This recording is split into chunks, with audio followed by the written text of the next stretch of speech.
If you react to things a little more than your friends, feel anxious on a regular basis, get more excited and enlightened than others, or easily get upset while others don't even bother, then you might be a highly sensitive person, just like me. My name is Isabella Snyder and welcome to my channel. So today I decided to give you a brief intro of my highly sensitive personality and my recent life in Asia. A couple of weeks ago, I quit my full-time, highly stable, well-paying corporate job in Russia after working as a UX/UI designer for almost 4 years.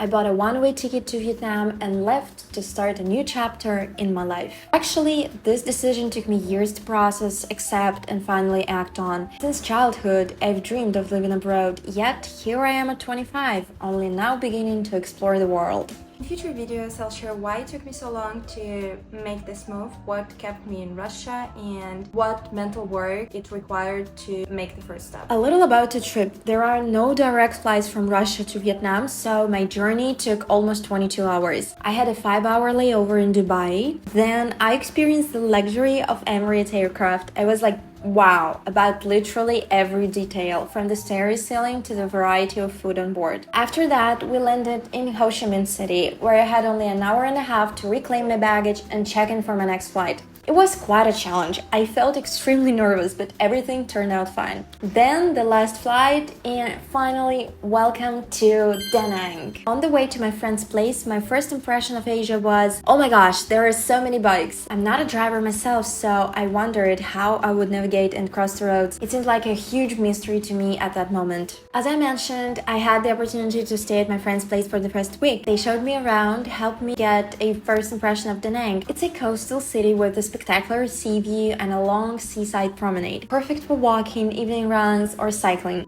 One thing I really liked about Da Nang is that, unlike other tourist spots like Bali or Phuket, Da Nang is not rural. You can walk almost anywhere or easily visit any cafe or restaurant by feet. I stayed with my friends for almost a week. We had a great time, I met a lot of new people, and we explored different places together. But of course, I couldn't stay with them forever. I had to find a place to live on my own. So I'm planning to go see the apartments. Excited to find something good, to find something cozy for me, to find something at the heart of Da Nang.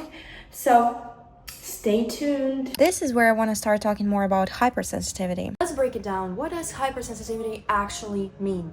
In psychology, hypersensitivity is a personality trait or disorder that involves being highly sensitive to stimuli. It can affect how people process and respond to physical, emotional, and social stimuli. To give you a better idea, here is a comparison of emotional responses between a regular person and someone with hypersensitivity. Making a small mistake at work. A normal person would feel a bit guilty, fix it, and move on. A hypersensitive would feel it like a failure, replay it immediately, experience anxiety about being judged. This happened to me like all the time when I was at a full-time job, especially when I was a younger employee.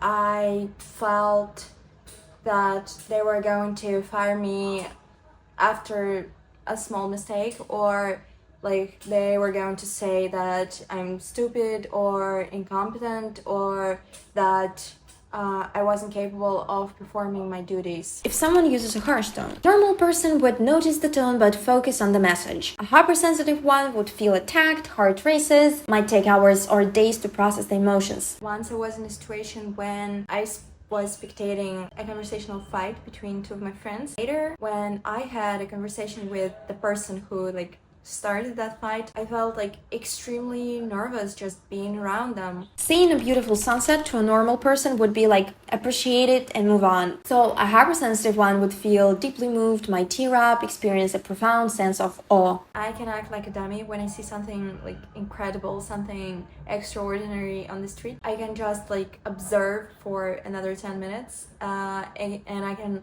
literally start crying over a bug. Now you have somewhat of an understanding what a hypersensitive personality is like how we feel, how I feel. And when it comes to irregular situations, unfamiliar situations, like meeting new people, moving to a new apartment, my sensitivity goes even higher. So every time, to make myself feel better, to feel that confidence again, I need to make the place or the situation familiar to me. I need to reduce the level of the unknown. In other words, when I had to pack my things and move into a new apartment, I had to make it feel like mine as quickly as possible. Otherwise, I would have felt completely out of place, maybe even depressed. That's why the moment I moved in, I had to start and living in the space. Okay, so I just came to my new apartment, which I'm going to rent for another 3 months. So this is a very nice place. So first, I started by sorting my clothes and hanging them in the closet, which, to be honest, isn't that big, so I had to figure out how to fit everything in. Of course, when I do tedious tasks like this, I take my speaker and turn on one of my playlists.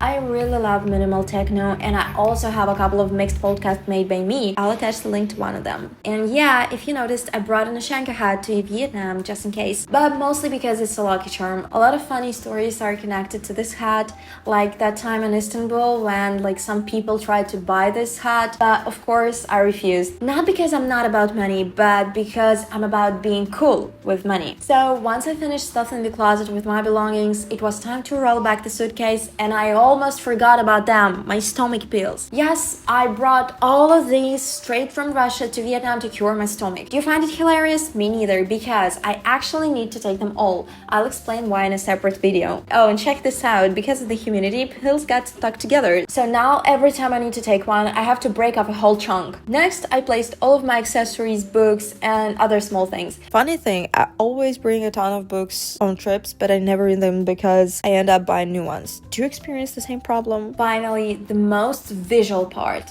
Lights on. This was my best purchase so far. Initially, I bought them for making reels, but I think I'm going to use them a lot in daily life. These pocket lights are super nifty. You can easily split spaces in your apartment or create any mood you like. My apartment doesn't have bedside lamps, just ambient lighting, and I was thinking about getting a clip-on lamp for my bed, but these lights solve the problem perfectly. And there is just one important thing that makes the place mine. It's actually them, my camp shoes. A brief disclaimer about the cultural difference. Vietnamese people store their shoes outside the apartment because by their means, you shouldn't store something dirty inside of your apartment. Meanwhile, I put mine in the most noticeable place, just like I did back home in Russia. You ask me why? These babies are kind of another lucky charm for me. It's a very rare Pokemon. I call them Chegrapitovi. Don't ask me to translate it. It's my own word. It literally means classy, cool, flamboyant. Actually, that's it. I didn't bring so much stuff, therefore, are we ready for a quick room tour? Okay, so this is the kitchen and living room and the hall. It's where I do my morning yoga, just all at once.